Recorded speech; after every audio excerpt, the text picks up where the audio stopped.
Bom, hoje a gente tem sobre a mesa uma verdadeira montanha de anotações, análises literárias, recortes históricos e tudo isso sobre o Oriente Médio ali na época da Primeira Guerra Mundial. Uhum. É muito material, né? Demais. E no centro de tudo isso, a gente vai fazer uma análise profunda dessa obra colossal que é Adonai. É tipo uma novela iniciática escrita pelo Jorge Adum. Que também é muito conhecido nos círculos esotéricos como o Mago Joafa, né? Exatamente, o Mago Joafa. E o nosso objetivo, cruzando todas essas fontes hoje, é fazer um mergulho muito profundo nas entranhas mesmo desse texto. A gente quer extrair as verdades filosóficas e as críticas sociais duríssimas que ele escondeu sobre esse manto de uma ficção que é intensamente emocional. Nossa, e intensa é mesmo a palavra exata para essa obra, porque, sabe, geralmente existe aquela expectativa de que textos sobre iniciação espiritual sejam sempre serenos. Sim, aquela coisa da paz absoluta, né? Tipo, a gente imagina um mestre lá no topo de uma montanha, todo cercado de luz, dando respostas prontas num ambiente quase etéreo, sabe? Totalmente desapegado das dores do mundo. E Adonai destrói essa ilusão logo nas primeiras páginas. É um soco no estômago já no começo. Total. O próprio filho do autor, no prólogo da edição que a gente está analisando, ele faz um paralelo que eu achei formidável.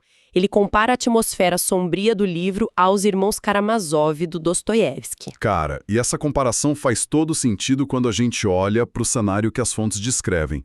Porque a narrativa joga a gente lá no Líbano e na Síria no início do século XX.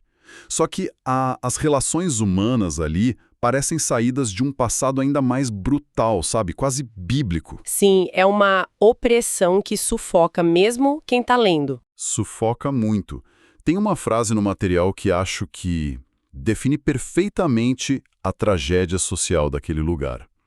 É um mundo onde, abro aspas, o proprietário ata as mãos dos trabalhadores, enquanto o sacerdote lhes esvazia os bolsos. Nossa, essa frase é muito forte.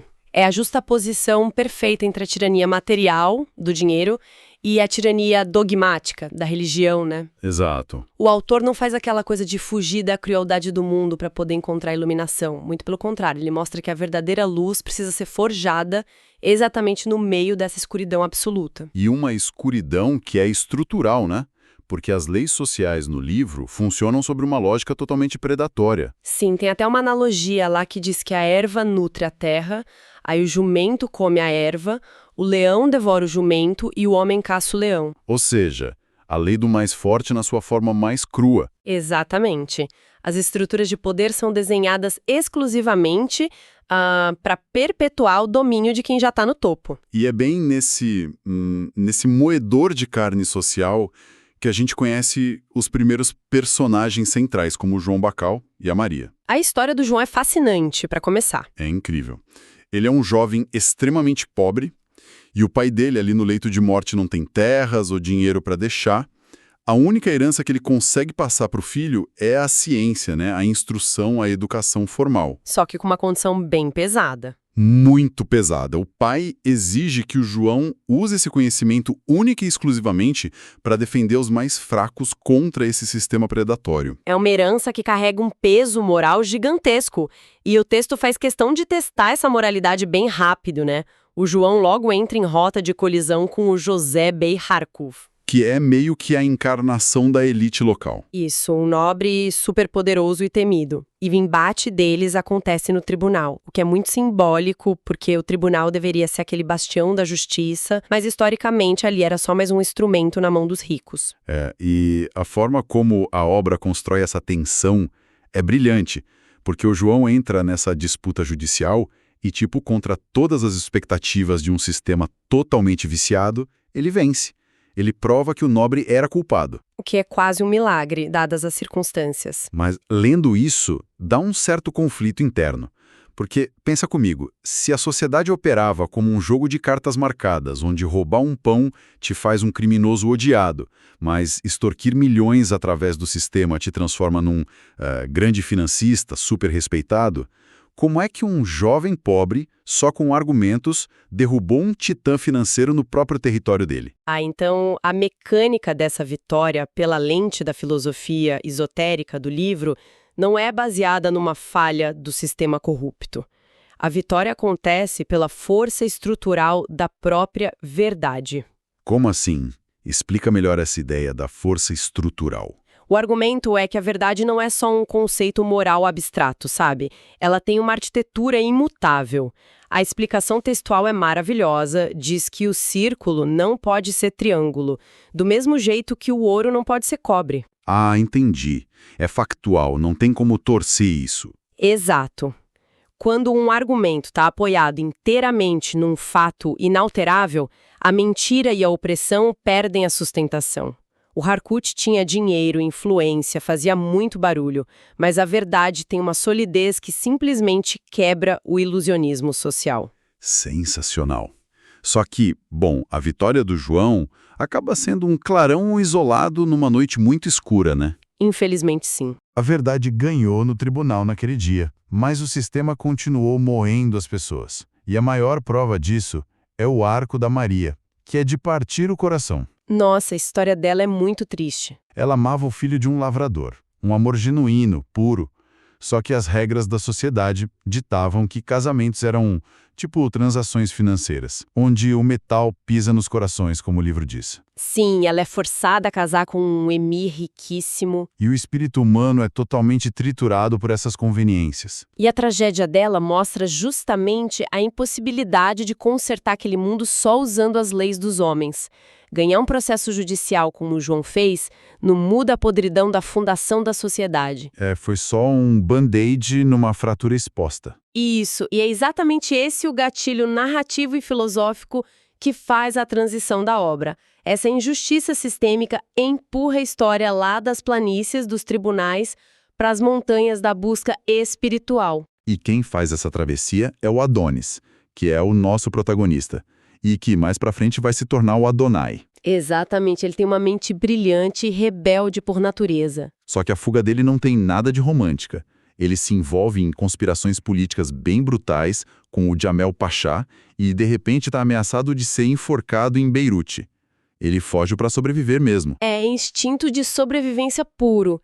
E aí ele escapa para a Montanha dos Drusos, que é um ambiente bem isolado e místico. E é lá que ele esbarra no Aristóteles. E deixando claro que não é o filósofo grego, tá? Ah, sim, bem lembrado. É um sábio daquela região, um imponente hierofante do Colégio dos Magos, e esse encontro com ele quebra na hora toda a percepção de mundo que o Adonis tinha. Porque o Aristóteles já chega com aquela revelação de que nada é casual. Isso. Ele diz que as engrenagens do universo são extremamente precisas.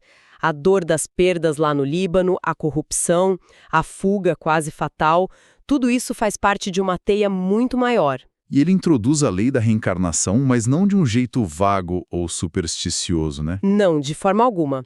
É ensinado como uma lei de causa e efeito literal. As almas se reencontram porque o trabalho entre elas, os débitos, os laços afetivos, ainda não foram concluídos. E a mudança de paradigma sobre Deus também é bem brutal.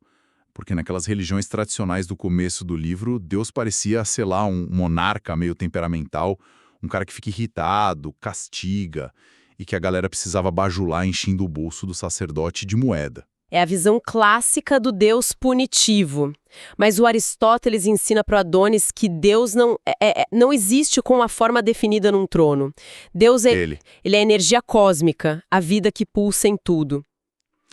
O livro entra bem fundo no tacticismo da religião drusa para explicar isso, dividindo os ensinamentos em duas camadas, não é? Sim, a camada esotérica com X, que é focada nas massas, e a esotérica com S, que é a verdade interna. E olha, o conhecimento esotérico, aquele mais externo, frequentemente é cheio de rituais absurdos e dogmas muito rígidos. E o texto aponta que isso é quase proposital. Tipo uma casca grossa desenvolvida ao longo dos séculos para afastar quem é só curioso e manter a ordem básica do povo. Exatamente. Enquanto isso, a verdade interna ensina que todas as religiões são simplesmente ramos de um mesmo tronco original. Elas só vestem roupagens diferentes para se adaptar ao tempo e à cultura de povos diferentes. Tá, mas aí, essa ideia de que todas as religiões são ramos da mesma árvore me faz tropeçar numa questão bem grande aqui. Qual? O próprio livro usa uma analogia biológica linda para isso. Diz que tentar converter alguém para sua doutrina é tão inútil quanto tentar fazer uma célula do fígado funcionar como um neurônio, uma célula do sistema nervoso. Cada um tem seu papel, certo? Certíssimo. Mas, se isso é uma verdade universal na obra, por que a história da humanidade é sempre banhada em sangue por causa de disputa religiosa?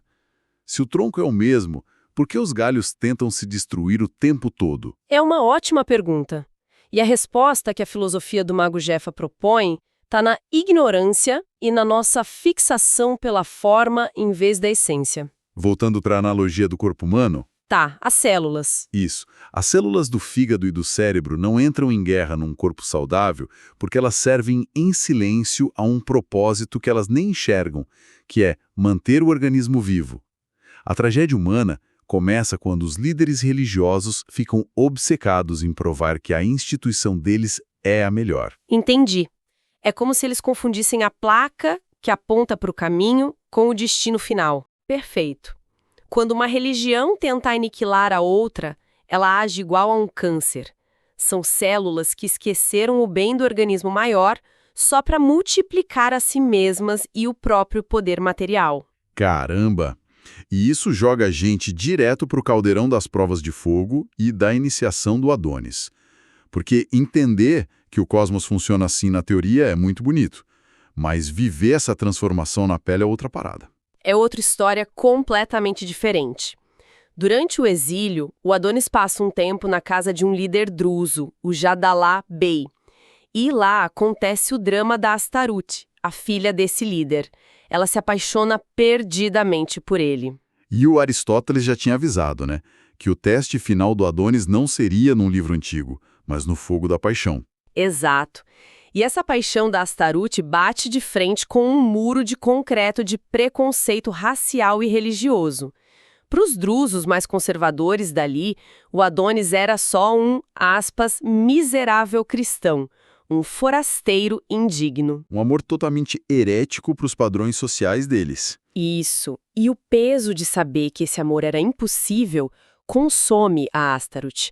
Ela acaba adoecendo de tristeza e morre. Mas a morte dela não é tratada só como um drama romântico para fazer a gente chorar, né? Tem uma utilidade. Exatamente. Na mecânica esotérica da história, a morte dela age como um choque energético naquela comunidade. É um sacrifício quase necessário para quebrar aquela egrégora de preconceito e ódio, exaurindo um karma coletivo através do luto profundo deles. E a dor dessa perda absurda é o que finalmente empurra o Adonis para a iniciação definitiva dele. E, cara, o que choca nas fontes é que a iluminação aqui passa longe daquela imagem clichê de, sei lá, Flutunar meditando num céu estrelado. Longe, muito longe disso. A instrução que ele recebe é para descer. Ele faz um mergulho meditativo no seu próprio inferno pessoal. E ele enfrenta monstros horripilantes que, pelo que o texto revela, são formas-pensamento. Sim, monstros criados pelos próprios erros e maldades que ele acumulou ao longo de várias encarnações. A narrativa diz que ele precisa purificar o sistema nervoso dele para que a luz consiga atingir o cérebro. E só aí ele renasce com o nome de Adonai. E olha, essa menção ao sistema nervoso é de uma precisão técnica muito notável dentro do ocultismo. Como assim? Porque a filosofia esotérica não vê os nervos só como fios de biologia que transmitem dor ou movimento. Eles são vistos como conduítes de eletricidade espiritual. Ah, entendi. Traumas, medos, vícios, recalques, tudo isso cria verdadeiros nós ou resistências de baixa frequência nesses conduítes. Então, quando ele faz esse processo de descer aos infernos, ele está forçando a consciência a olhar de frente para cada uma dessas resistências. Ele não nega a existência delas, ele transmuta tudo e aí libera o fluxo para a energia chegar até a glândula pineal no cérebro. O que vira de ponta cabeça a ideia comum que a gente tem de santidade. Porque a maioria das doutrinas que a gente ouve falar prega a supressão, né? Mate as paixões, sufoque os instintos, negue a carne. Mas o Aristóteles ensina exatamente o inverso pro Adonai. Sim, ele diz que o Adonai deve despertar essas forças internas, principalmente a energia criadora, a Kundalini. Quando eu estava lendo essas descrições da Kundalini no material, a imagem que me veio na cabeça foi tipo a de uma usina nuclear. Nossa, é uma comparação assustadoramente precisa. Porque, assim como a energia atômica, a paixão humana e essa força criadora têm um poder que é incomensurável. Se a pessoa reprime essa força de forma muito violenta ou esconde ela nas sombras da culpa, a usina desestabiliza. Acontece um vazamento radioativo que vira neurose, violência, crueldade. Exato. E por outro lado, se a força vaza sem controle nenhum, é uma explosão que destrói a pessoa e quem estiver perto. Isso. Mas o segredo que o Adonai aprende não é desligar o reator. É construir o reator mental perfeito para conseguir conter, entender e canalizar essa energia, para poder iluminar não só a si mesmo, mas a sociedade toda. E justamente por causa dessa voltagem altíssima, o livro estrutura o caminho do mago em 3 fases muito claras e inflexíveis: saber, ousar e agir, ou calar. Detalhe um pouco essas fases pra gente. Claro. O saber é o domínio intelectual das leis cósmicas. É entender como a sua usina nuclear funciona. O ousar é a coragem de fazer exatamente o que ele fez, descer no próprio subconsciente, purificar os nervos e encarar os demônios sem dar um passo para trás. E a terceira? A terceira, o agir e calar, é de longe a mais complexa. O iniciado volta a conviver com as pessoas normais, carregando esse poder monumental, mas ele tem a obrigação absoluta de usar isso só para servir à evolução do todo, e em silêncio. Ele não pode se gabar, não tem aplausos, não tem palco. E aí que a teoria colide de frente com a realidade suja do mundo. Porque a terceira parte da jornada mostra o Adonai, já como um iniciado, descendo das montanhas e indo direto para a cidade efervescente e caótica de Damasco.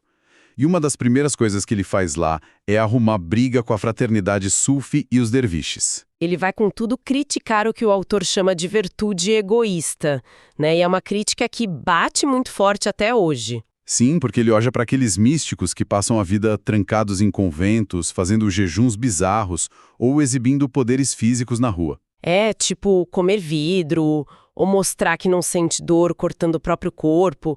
Tudo isso focado em garantir um lugarzinho VIP no paraíso para eles mesmos ou só para ganharem fama de seres superiores perante o povo. E enquanto os caras estão lá comendo vidro, a população está passando fome e sendo explorada pelos políticos, afundada na ignorância. Fica muito, mas muito fácil trazer isso para o nosso século. Soa muito familiar. É exatamente igual a certas espiritualidades de fachada que a gente vê por aí, onde as pessoas gastam fortunas num retiro paradisíaco de silêncio para alcançar, sei lá, a paz interior, mas fecham o vidro do carro blindado para as injustiças da rua de trás. O Adonai fala na cara dos místicos que uma única moeda dada de coração para alguém que está precisando tem muito mais valor espiritual do que dias e dias de um jejum que só serve para amaciar o ego. E ele não só fala, ele prova que a verdadeira elevação exige ação no mundo material.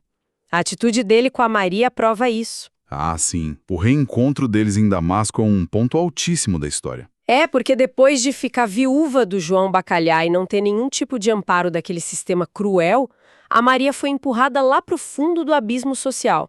Para não morrer de inanição, ela acaba indo parar no bordel. É o fundo do poço que a sociedade reservava para ela. E quando o Adonai finalmente encontra a Maria ali, a reação dele é o que define o que é ser um mago de verdade. Ele não dá sermão, ele não usa um tom moralista, não tem aquele olhar de peninha ou de superioridade. Ele trata ela como uma igual. Com um amor puro, completamente fraterno.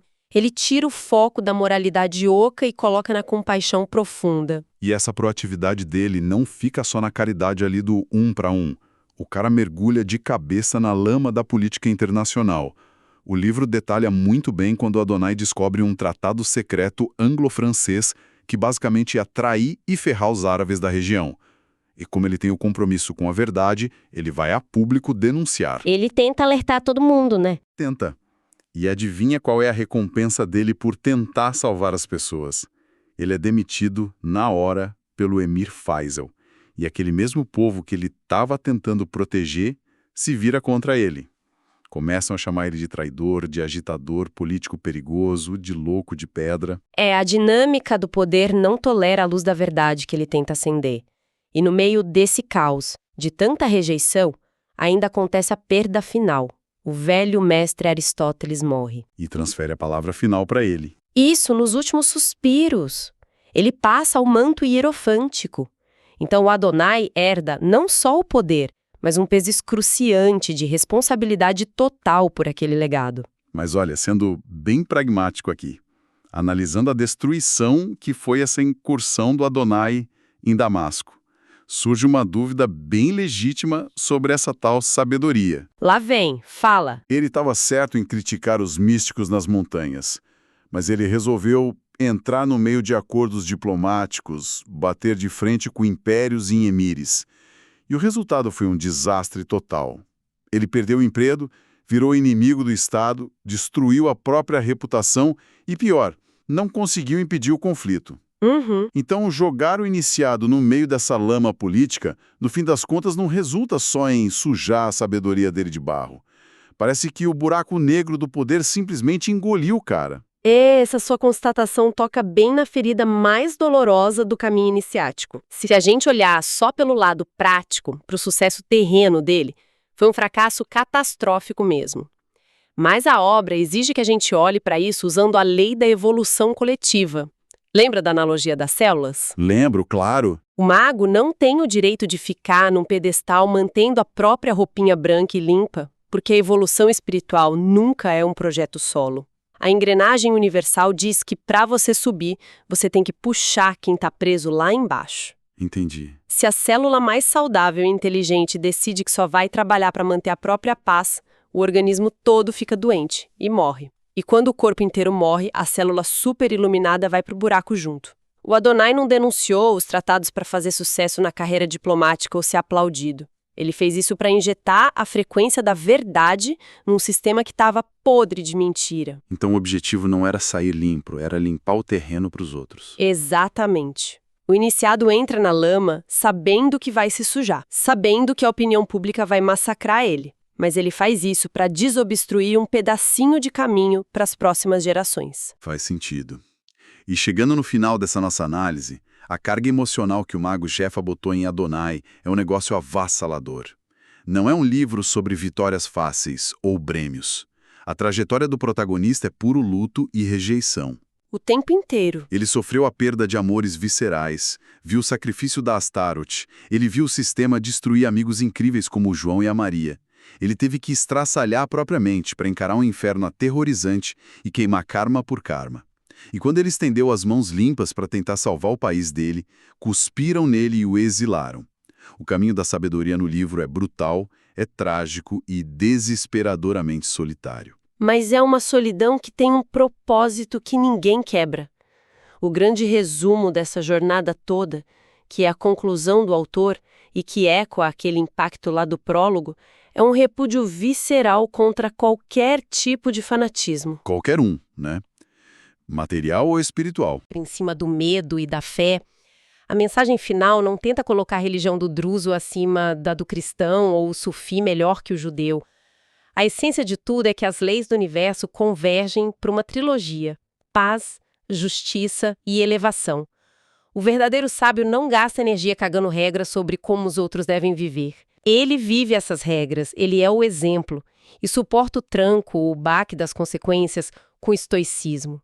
E essa coragem de encarnar a verdade, de não desviar o olhar das fraturas expostas do mundo, é o que faz o livro ser tão incômodo, mas ao mesmo tempo tão magnético. É uma iluminação que tem cheiro de terra molhada, sabe? Tem cheiro de suor e das lágrimas de uma humanidade que está lá lutando para não morrer afogada na própria ignorância. Uma descrição perfeita. E para conectar essa filosofia toda do mestre Aristóteles com a nossa vida real fora do livro, a gente deixa aqui um último questionamento tirado direto do coração dessa obra. Fica aí a reflexão para quem está nos ouvindo. Se a humanidade é, de fato, uma imensa e ininterrupta escada em direção ao infinito, onde a única forma de não cair é segurando a mão de quem já está um degrau acima, enquanto a gente puxa firme o braço de quem está no degrau de baixo, O que acontece com a gente como espécie quando a gente deixa o fanatismo e o egoísmo nos convencerem a soltar a mão de quem pensa, reza ou vota diferente da gente? É a grande pergunta. Pois é, ao tentar levantar os muros de um paraíso só nosso, trancando para o lado de fora todo mundo que a gente acha imperfeito, será que no fim das contas a gente não está só cimentando o teto de um inferno global que vai acabar asfixiando todo mundo? Fica a reflexão.